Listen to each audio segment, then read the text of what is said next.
you obviously, when did you stop day-to-day announcing? Let's see. I got traded to Smackdown. Which you were legit unhappy about? Yes. In 2008. And that was probably more. That was probably my ego being bruised more than anything else, And what would that move was about? It's time to bring up somebody else, and you're like, I'm not ready well, to go. I was just told the night before that Gotcha. that was not even being considered. Why would we break up Madden and Summerall? We got JR and the King. We're not. You guys. The night before you've been told there's no way we're doing this. Correct. And then that morning you get to TV or that afternoon, they're like, no, we're doing it? No. You find out when do you find out? On the air. So I didn't. So you're sitting there like. I didn't like it. No, I wouldn't. I thought it could have been handled. Somebody should have just said, "Hey, JR, by the way, here's what we're doing." And here's why. Yeah, and I'd have said, I'd have been pissed for a few minutes, but I would at least understood, and I'd have gone out there and done it. Mm-hmm.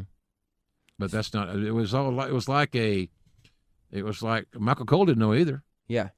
It was like And Michael Cole's now in an awkward position because he's going to be the most hated guy because he's replacing the voice. Well, and we both could have handled it better, and it could have been handled a lot better if people just been upfront. How was your relationship with Michael Cole, or how is it? Good. Always good? Yeah. Yeah. Yeah, it's always been good. He's a good guy, hardworking guy, and when I had my second bout of Bell's palsy. Mm-hmm. And I was doing Raw. We were in the UK doing a pay-per-view, and my mother passed away the day before, and I got a phone call from my wife. I was in London.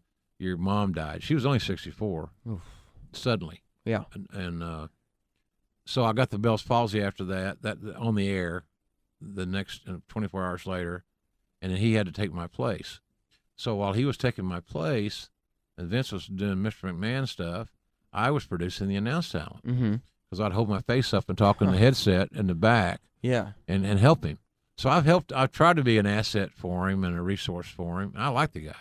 I've always liked him, but he got a tough hand in that regard. So that was tough. Was there any one particular moment that you were like, I don't know why this is too humiliating? Is there any one that was worse than the others? Is there one that sticks out? No, I think probably the one that took me by surprise the most was in Oklahoma City. Yeah.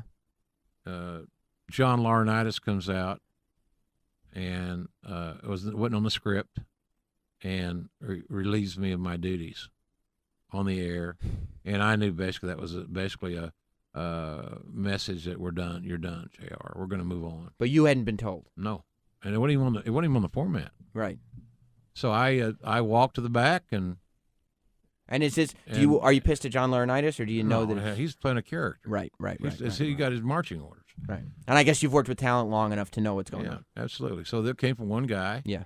And we're gonna move on and.